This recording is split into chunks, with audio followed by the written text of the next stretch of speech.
안녕하십니까? 설교 복귀 시간입니다.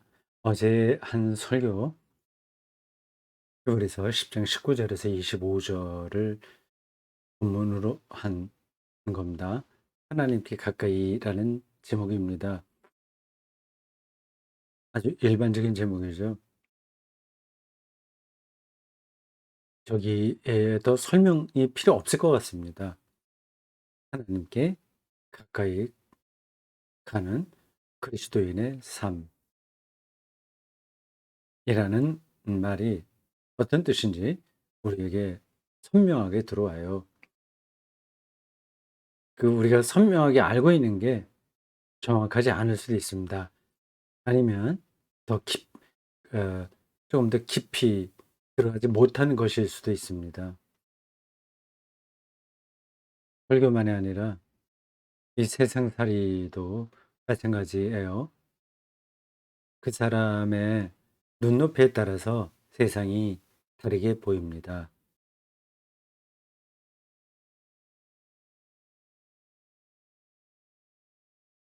노름을 좋아하는 사람은 세상이 노름으로 보이겠죠. 뭐 그런 얘기 있죠. 어 불교의 어느 분이 말씀하신 건데, 부처의 눈에는 세상이 다 부처로 보이고 모든 사람이 부처로 보이고 돼지의 눈에는 다 돼지로 보인다고 말이죠.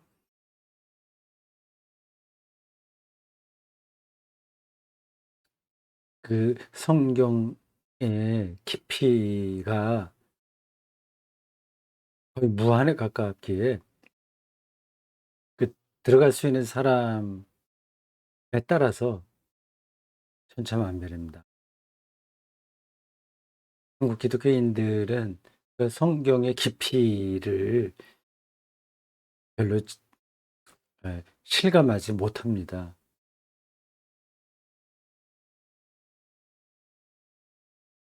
거의 성서 텍스트를 제가 다른 데서도 얘기한 거지만 도구화하기 때문입니다. 성경을 이용해서 도구로 사용해서 자기의 삶을 어떻게 종교적으로 세련되게 하냐, 아니면 세속적으로 더 풍성하게 하냐, 그런 데 관심이 있는 겁니다.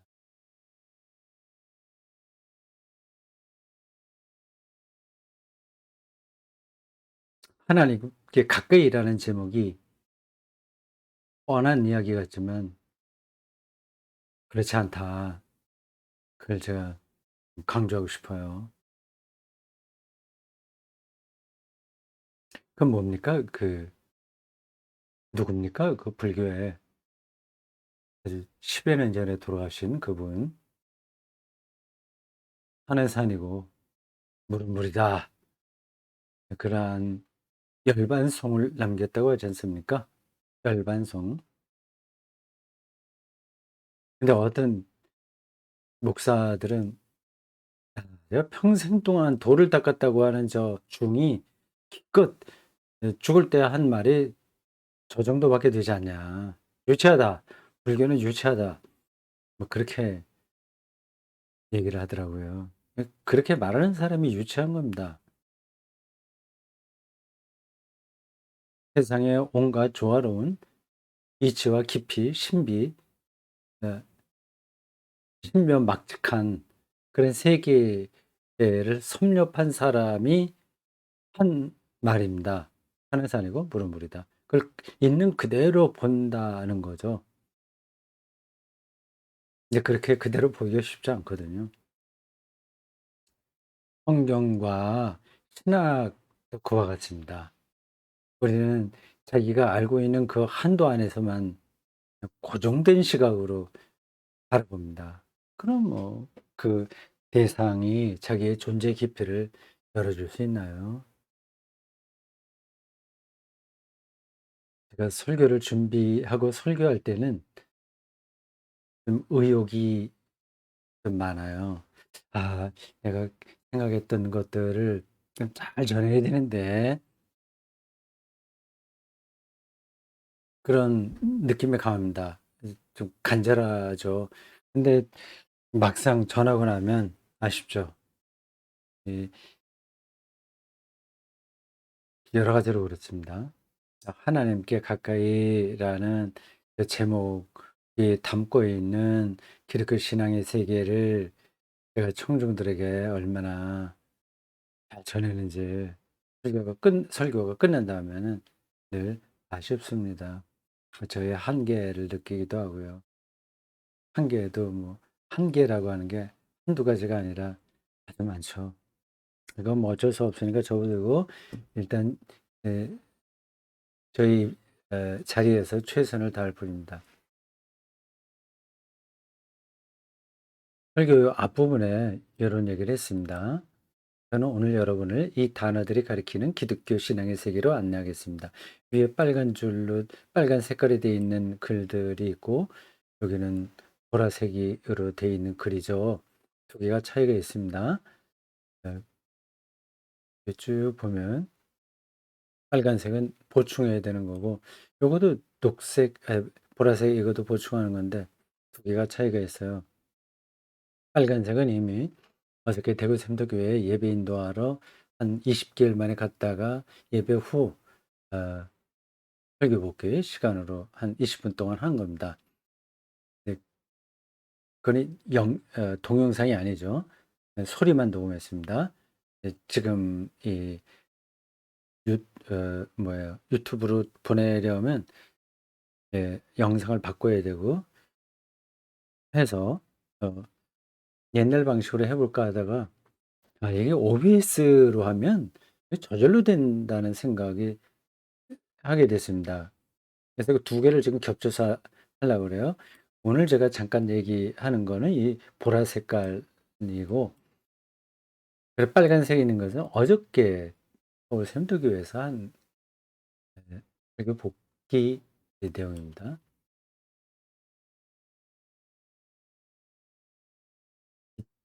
단어들이 가리키는 기독교의 신앙의 세계로 안내하겠다고 했습니다. 설교할 때마다 그런 생각을 합니다. 제가 먼저 그 안에 들어가서 어떤 세계인지 촘촘히 잘 찾아보고 이게 한번 들여다볼 만하다 하는 생각이 들어서 음, 그 거룩한 세계를 맛보고 싶어하는 여행객들을 그 안으로 가이드하는 겁니다. 저는 설교자가 가이드라고 생각합니다. 가이드를 할 뿐이지 그 세계를 그 어, 영혼의 여행자들에게 주입시킬 수는 없어요. 이 기독교 신앙의 세계가 그냥 드러나지 않습니다. 마치 피라미드 그 내부 구조 안으로 들어가는 거하고 비슷해요. 뭐그 옛날 유적지 가게 되면 오늘 우리가 살아가는 거하고 여러 가지로 차이가 있으니까 뭐 신기하기도 하고요. 볼거리도 있는데 그냥 겉으로 보는 거하고 그 내용을 실제로 아는 거하고는 다른 거죠. 위텐베르크 슐루스 키르헤라고 그 왕궁교회를 한국 기독교인들이 많이 갑니다. 저도 한 서너 번 갔습니다. 1997년인가 아니면 그 전인가 정확하게 횟수를 모르겠네요. 그때 현풍 제일교회에 있으면서 안식월을 받아서 한 달 동안 유럽 갔을 때 거기 한번 들렸고요. 후배 목사들하고. 그다음 2000년 우리 가족들하고 같이 1년 동안 가 있을 때도 갔었고 지난 2016년 그 대구 센터교회에 실무하면서 안식월을 받아서 아내와 같이 가 있을 동안에도 들렸습니다. 그 위텐베르크에 있는 그 슐로스키르케 뭐 거기에 뭐 루터 무덤도 그 안에 있죠. 뭐 두루두루 이런 것들 성당이었는데 거기가 인제 개신교회로 바뀐 겁니다. 그래서 속사정을 그냥 일반 사람들은 잘 모릅니다. 근데 그거를 가이드를 잘하면 그리고 알아들을 귀가 있으면 많은 공부를 하게 되는 거죠. 거기서 개신교 신학의 진수를 맛볼 수 있는 겁니다.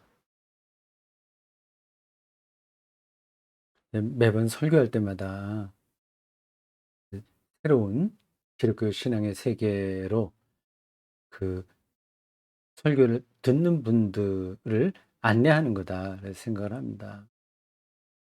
근데 뭐 나도 다 알고 있는 건데 저 사람 뭐 말하는 게 뭐 별로 새로운 게 없다 그러면 설교가 잘 안 들릴 거고요.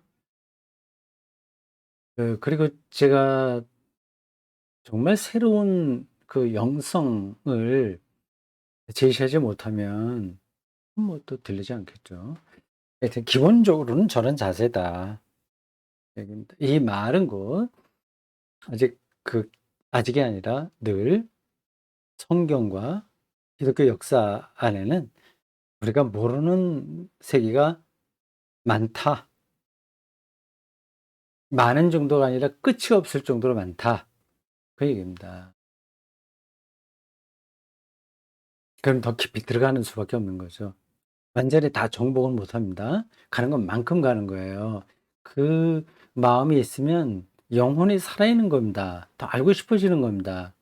근데 모르면 아예 알고 싶은 마음도 안 생겨요. 그 설교자는 신자들을 뭐 교회 열심히 하도록 만들게 하거나 아주 착한 사람 만든거나 그런 역할을 하는 게 아닙니다. 기독교 영성을 알고 싶어 하게 동기부여하는 역할입니다. 제가 보기엔 그렇습니다. 동기부여할 뿐이에요. 더 이상은 할 수가 없어요. 그러려면 일단 가이드로서 아는 게 좀 많이 있어야 되겠죠? 그리고 실제로 그거를 경험해야 되지 않겠습니까?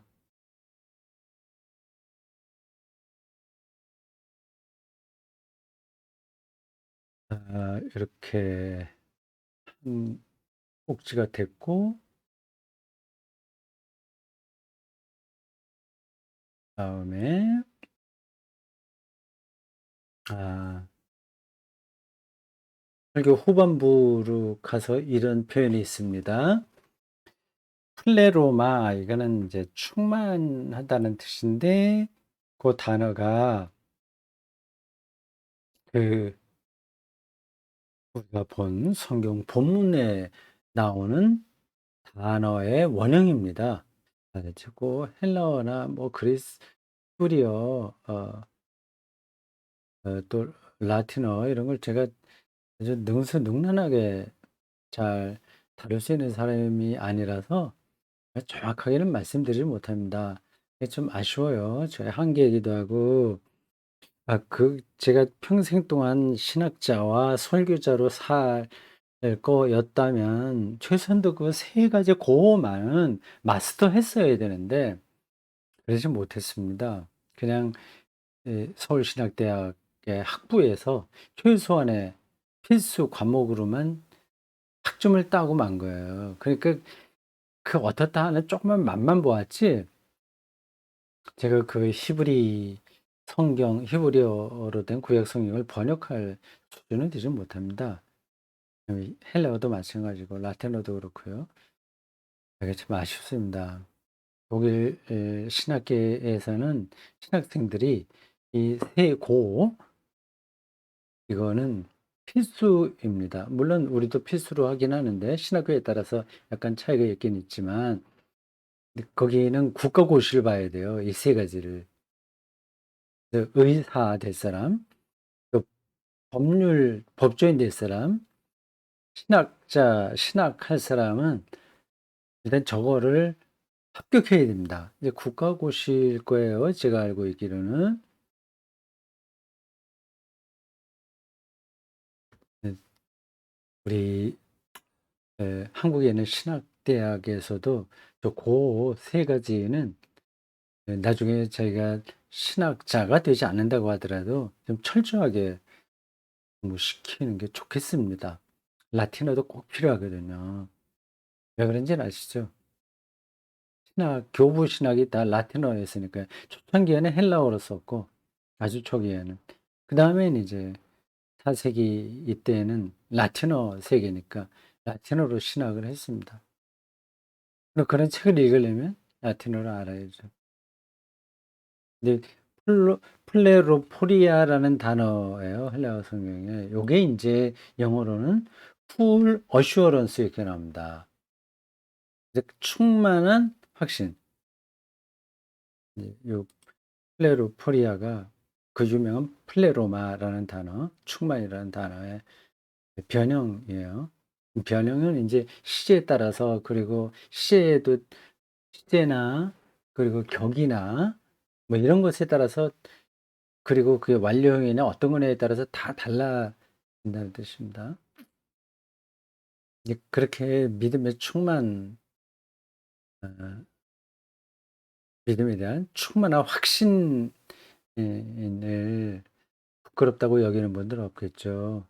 이렇게 좀 강하게 제가 표현했습니다. 그렇게 생각하는 사람이 있거든요.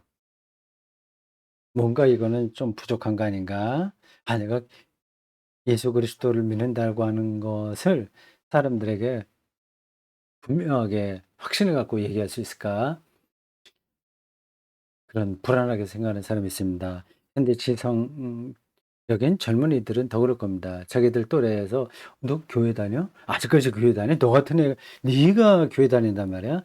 교회 다니면 좀 또라이처럼 생각하는 거죠. 그리스도인들 스스로가 그럴 수 있어요. 여러 가지 이유가 있겠죠. 좀 그렇게 강하게 얘기했습니다.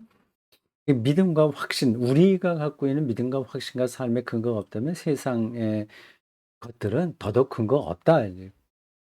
얘기했습니다. 이거 중요한, 저로서는 이 설교에서 중요한 대목이라고 생각했는데, 듣는 분들에게는 어떻게 전달되는지 모르겠습니다. 세상에 있는 것들은 굉장히 확실하고, 우리는 꼭 그런 확실한 것보다는 그냥 종교적인 위로 받는 거, 감상주의, 이런 정도로, 죽으면 그래도 천국에 가야지, 보험을 두는 정도로 생각하면, 이건 이제 확실성에서 차이가 나는 거죠. 그렇지 않다는 겁니다. 일단 세상에서 말하는 여러 가지 삶의 그 요령, 처세술, 어떤 정보들이 그렇게 분명한 게 아니라는 걸 알고 계셔야 돼요. 별로 확신 없이 삽니다. 세상 사람들도요. 요행수를 바라고 사는 거예요. 그, 그 앞에서 우리의 신앙, 확신을 왜 부끄러워해야 됩니까? 비슷한 얘기가 꼭 바로 밑에도 나와요. 이런 삶의 태도 외에 더 의미 있는 삶을, 더 행복한 삶을, 비슷한 얘기죠. 여러분 알고 있나? 기독교적인 이 삶에 보다 더 의미 있는 것을 알고 있냐? 이것도 좀 반어법이면서 강조한 거예요. 없다는 뜻이죠, 그게.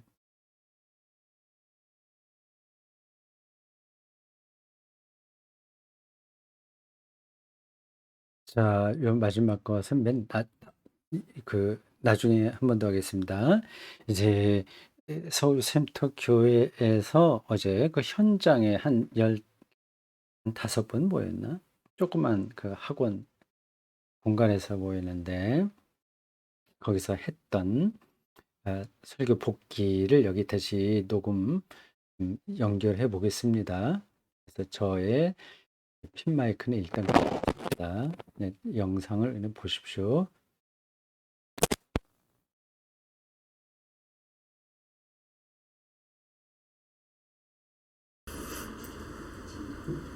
네, 설교 복귀 한 25분에서 30분만 하겠습니다.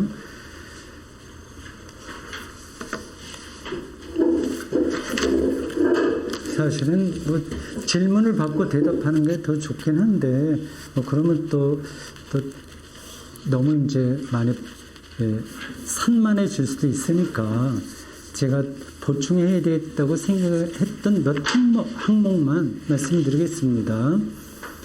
그 낯섦을 처음에 얘기를 했어요. 성경 본문을 낯설게 느끼는 거예요. 일상의 낯선 경험이 신앙만이 아니라 우리의 삶 자체에서 아주 중요합니다. 예를 들자면 우리 마당이 있는데 저 나무가 저렇게 서 있지? 꼭 나무가 서 있어야 되는 거 아니잖아요. 늘 기울어져 있을 수도 있고 나무도 옮길 수도 있는데 딱 제자리에 있단 말이에요. 그리고 잎이 날까? 그래서 어디 있다가 왔지? 그 다 이상한 거잖아요. 따지고 이상하지 않은 게 하나도 없습니다. 어린 왕자에 보면 그게 정확하게 나타나 있습니다. 그러면 지루하지가 않은 거죠, 세상에. 일상의 낯섦을 시인들의 첫 출발이 그겁니다. 그 사물, 현상 이런 것들을 새로운 시각으로 보는 거죠. 제가 어저께 목사 구원에서 이시영 시인의 단시를 잠깐 읽었습니다. 그건 책에도 나온 거고요. 자기 마당에 바람을 이제 느끼면서 한 짤막한 2줄짜리 시입니다. 찡창 고온에서 불어온 바람이 지금 마당에 민들레를 다소곳이 눕히다. 정확하게 워딩은 모르겠는데 그런 방식입니다. 그러니까 마당에 민들레 아주 조그만 꽃이잖아요. 그게 바람에 살짝 눕히는 거를 보면서 저 중국 어느 몽고나 티베트 그쪽에서 온 바람까지 연관하는 거죠. 입체적으로 현상을 경험하는 겁니다. 그렇게 상상할 수 있다면 그게 터무니없는 이야기는 아니잖아요. 근데 우리는 다 놓치고 살거든. 근데 그거를 느끼는 영성이 이제 시인이 되는 첫 출발입니다. 근데 그 기독교 신앙은 그런 성서기자들은 그 시인보다 더 깊이 들어가는 거죠. 근데 기독교인들이 그런 자세로 세상을 보면서 사는지 질문해야 됩니다. 우리가 오히려 더 천편일률적으로 하나님이 창조한 세상을 그냥 구도 속에다 넣어버려서 사는 건 아닐까, 그런 자성하게 됩니다. 죽음도 생명이다. 그 얘기가 있었어요. 하나님 안에서는 죽음도 생명이다.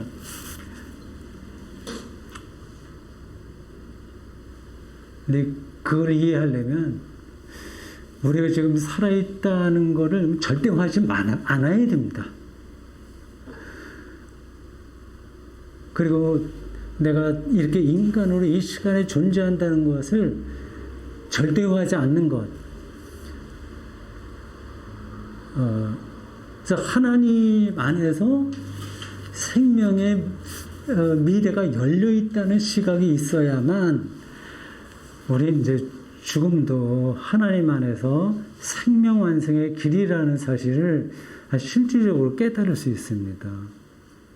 그런 건 뭐 그냥 기독교적으로 해석하고 깨닫는 것뿐이지 세상에서 우리가 경험하는 거하고는 달라.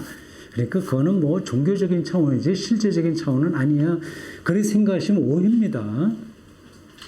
우리가 세상에서 일반적으로 주워 들은 이야기들이 터무니없는 이야기는 아니나 절대 이게 절대적인 게 아니에요.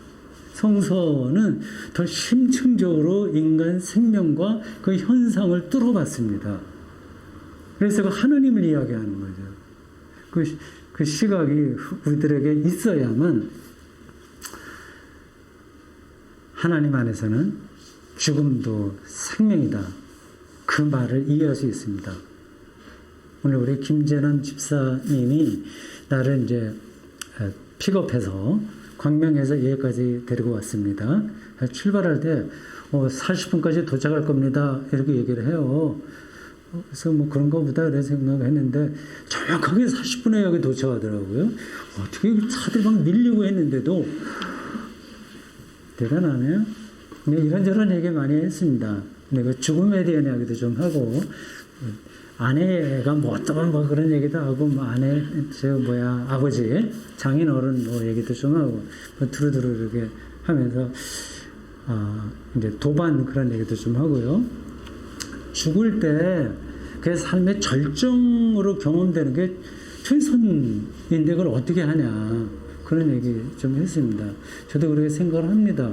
우리가 사는 게 의미 없는 것은 아니나 과정이에요. 다 지나갑니다. 이게 완성되어야 되는데 우리 그리스도 안에서 완성된다고 믿고 있긴 있어요. 근데 그게 어려움부터지 실제적으로 완성되는 게 뭔가 하는 것들을 따라가기가 그게 만만한 게 아닙니다. 그게 설교 중에도 얘기했지만 한 발 한 발 나가서 그 단계에 가고 그 다음에 그 다음 단계 나가고 해야 그게 충만하게 우리 안에 들어오게 됩니다. 저도 뭐 목사이기 전에 그리스도인이니까 하나님을 믿는 사람으로서 죽을 때 내 삶이 이 순간에 완성됐구나, 충만하구나, 플레로마라고 하는 그 단어가 가리키는 그걸 좀 경험하고 싶습니다. 여러분들은 마찬가지겠죠. 하나님 안에서 되는 거니까 여러분 그 기독교 신앙이 가고자 하는 그 길을 뭐 당연히 그러시겠죠. 우습게 생각하지 마십시오. 대단히 진지한 거고 아주 궁극적인 거고 이 세상의 그 어떤 요령보다 훨씬 충만한 겁니다. 하나님께 가까이 가는 게 관건이다.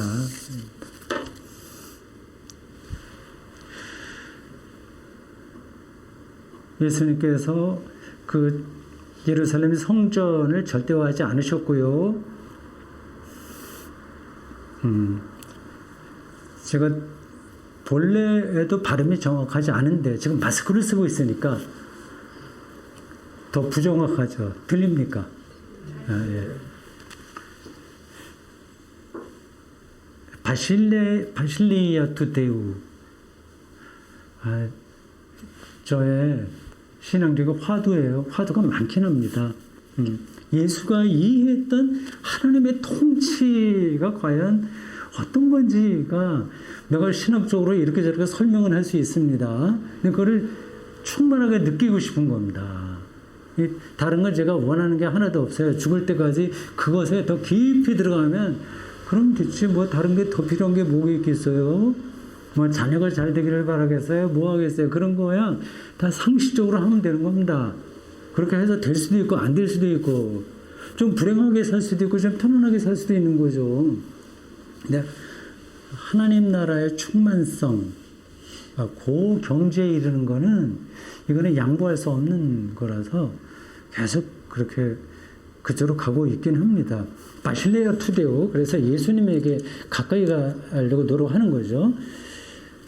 근데 그게 왜 그 당시 종교 지도자들의 심기를 불편하게 했을까? 설교에서 제가 설명은 안 했어요. 왜 그렇겠습니까? 그 제사장들, 바리새인들 이런 사람들이 예수가 하신 말씀이 그렇게 이상한 얘기가 아닌데 왜 그게 자기들의 마음을 불편하게 해서 결국 죽음으로까지 몰아가겠어요? 신성모독으로 얘기하겠습니까? 제가 보기에는 자기들이 공고하게 세운 체제가 위태로울 수 있기 때문에 그렇습니다. 근데 이기적인 거죠. 그러니까 안식일에도 병자 고치고 성전에서 그 장사 매매 행위하면 안 되고 뭐 세리와 죄인들 친구로 삼고 그럼 자기들이 인정받았던 모든 메리트라고 하나 기득권이라고 하나 그런 것들이 상대화되어 버리잖아요. 그건 기분 나쁜 거죠. 그러니까 부자가 되면 좀 어디서나 인정받아야 되잖아요. 그런 게 아무 의미가 없는 세상에 왔다 그러면 기분 나쁘죠. 그 사람들은.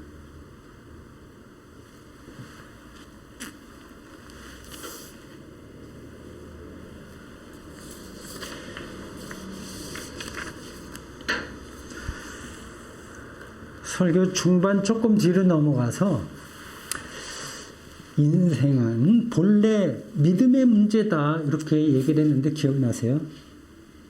근데 중요한 포인트였습니다.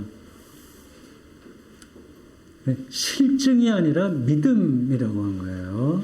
우리는 세상에서 사는 사람들은 다 실증 갖고 사는 것처럼 생각하거든요. 천만의 말씀입니다. 안 돼요. 뭐 사회 지도층 인사가 되더라도 다 불안합니다. 대학 교수가 돼도 불안하고 뭐 기업 총수가 돼도 불안하고 그래 인간이에요. 피조물이에요. 근데 자기가 그렇게 되면 행복하겠거니 그렇게 사실은 추상입니다. 그 어떤 상을 그려놓고 거기에 이제 달려가는 거죠. 그게 나쁘다는 게 아니라 그 실체를 우리가 뚫어봐야 됩니다. 그러니까 믿음이라고 하는 것은 우리는 선택한 거잖아요. 어떤 예수 그리스도와 하나가 됨으로써 하나님의 생명을 얻는다는 이 믿음, 이게 세상이 말하는 아주 확실한 것, 비슷한 것에 비해서 근거가 없는 게 아니다. 세상 모든 것들이 사실은 실증으로서의 근거는 없습니다. 우리가 선택한 길을 좌고 우면하지 않고 가는 게 최선이죠. 그래도 가봐도 뭐 신앙적으로 깊어지는 것도 없는 것 같고 뭐가 남는 게 없는 것 같다 혹시 그렇게 생각되면 그것도 극복해야 됩니다. 사실은 없을 수 있어요. 무를 경험할 수 있습니다. 무, 공 이런 것들이요. 그래도 우리는 예수 그리스도 사건에 하나님이 함께 하셨고 자기를 나타내셨다는 그 초기 기독교인들의 신앙에 우리의 옳다 이렇게 믿고 뭐라고 그러죠? 주식 뭐 할 때 뭐 사는 거 베팅한다고 그러나? 이거 어떤 면에서 베팅하는 겁니다. 근데 두려워할 게 없어요. 다른 사람들 다 베팅하는 거잖아요. 돈 버는데 인생을 걸 거야. 뭐 대통령 되는데 인생을 걸 거야. 별거 아닌 겁니다. 믿음과 실증을 잘 구분하자. 우리의 삶은 실증은 없다. 믿음 가운데서 사는 게 최선이다. 그 얘기입니다.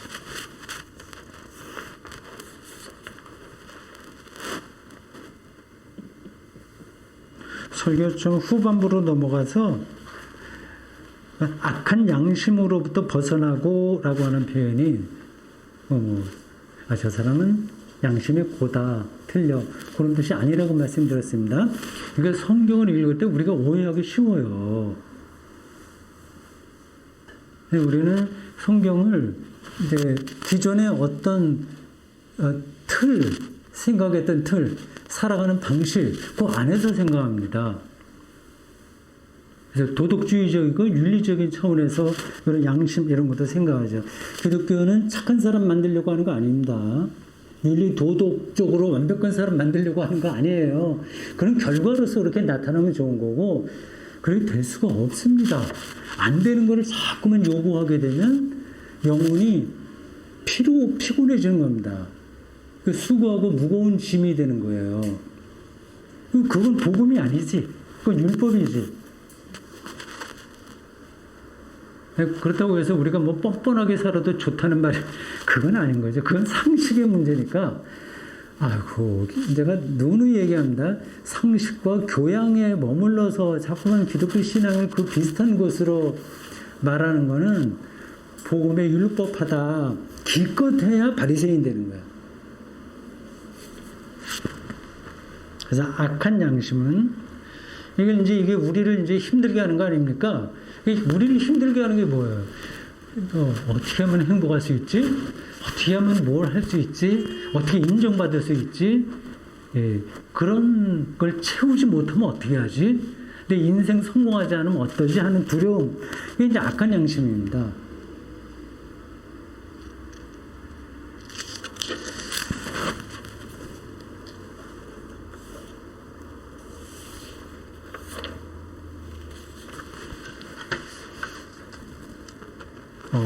오늘 좀 빨리 한다고 생각하다 거의 마지막까지 왔습니다. 20분만 하면 되겠네요.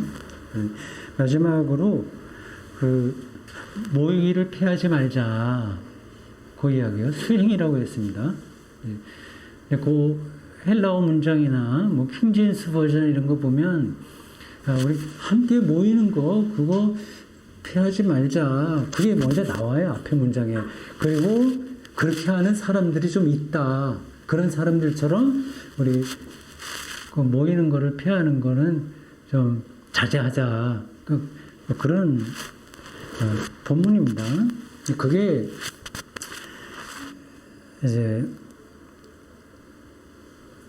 모이기를 피하지 말자. 그래서 열심히 모여야지. 그럴 때일수록 그렇게 얘기해서 교회 활동에 많이 참여하게 합니다. 근데 그거를 수행이라고 하는 거하고 연관시켜서 설명하는 거 들어보셨어요? 처음 들어보셨죠? 네. 그것의 근원이 뭐냐 하는 것들을 좀 살펴서 저도 이제 처음에는 설교 준비할 때는 뭐 예배 잘 드리고 뭐 어떻게 하는 거 그랬으면 좋은 일이니까 경건한 생활이니까 필요하겠지 생각하다가 설교문을 쭉 작성하다 보면 어떤 힘이 끌어가는 걸 느껴요. 그 글 쓰는 사람들은 다 그걸 느낍니다. 이 어느 세계로 들어가게 되거든, 점점. 처음에 출발했다가. 그러면 처음에 구도, 제가 초안은 다 쓰거든요. 손으로. 두 쪽 정도로 이렇게 초안을 잡아요. 그래서 어떤 방향은 정해놓고 설교문을 쓰는데, 쓰다 보면 그 글이 저를 어떤 세계로 끌어가는 느낌을 받습니다. 그건 저만이 아니라, 글 쓰는 사람들은 다 그래요. 근데 요 부분도 그런 겁니다. 피하기를 우리 좀 모이기를 피하는 거 좀 조심해라 이런 얘기가 그 왜 그럴까? 그거 뭐 별로 말해봤자 소용도 없는 건데 특별한 것 아닌데 근데 왜 이렇게 중요한 계기에 예수 그리스도의 피 하나님께 나아가자 악한 양심으로부터 벗어나고 뭐 등등 아주 무거운 주제를 이야기하는데 갑자기 모임 폐하기를 조심해라고 하는 말이 약간 맞지 않는다고 느꼈는데 어느 순간에 쓰다가 이거는 하나님께 나아가는 수행의 필요성을 필수적인 거죠. 그걸 얘기하는구나 하는 걸 깨닫게 됐습니다. 맞는 얘기일까요? 아니면 엉뚱하게 생각한 걸까? 내가 과하게 생각한 걸까? 저에게는 그렇게 읽혔어요.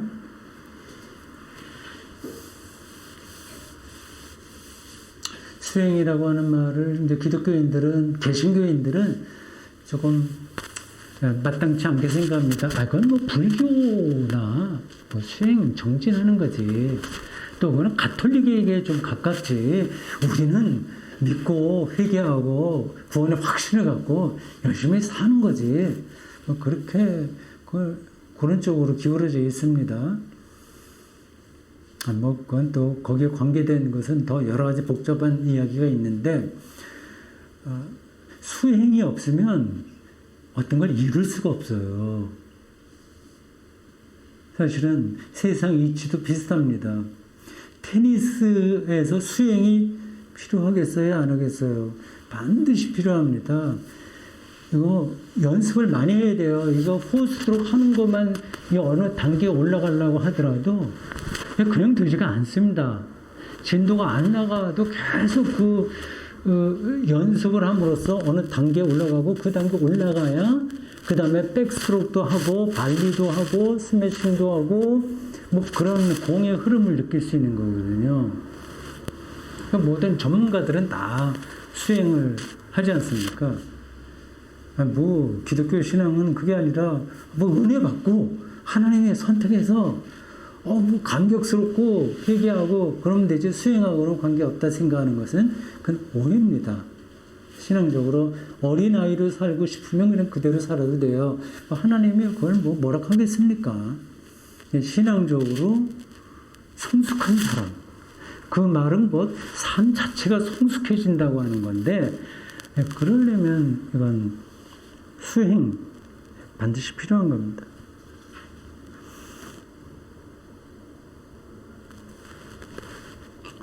자, 여기까지 말씀드리겠습니다. 오늘 처음 만나서 여러분들 반가웠습니다. 마치겠습니다.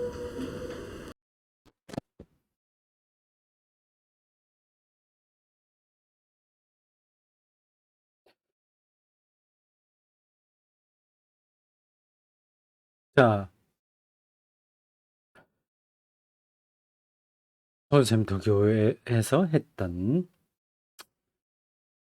설교 보충 한 20분 중간에 들어갔죠. 이제 마칩니다. 설교 마지막 문장입니다. 설교자는 회중들을 향하기에 앞서서 자기 자신을 봅니다. 모든 설교자가 그렇습니다. 과연 내가 설교의 내용대로 길을 가고 있는지 말이죠. 그래서 그 이야기를 한 겁니다. 저 자신도 확신하지 못하지만 말씀에 순종하고 있다. 그 얘기를 한 겁니다.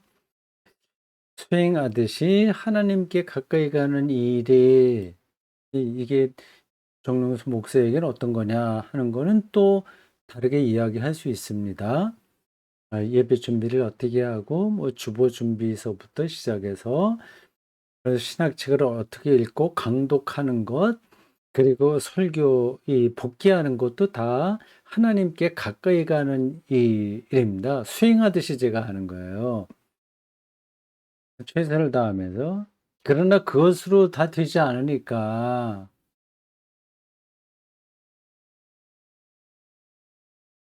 네, 되지 않는다는 것도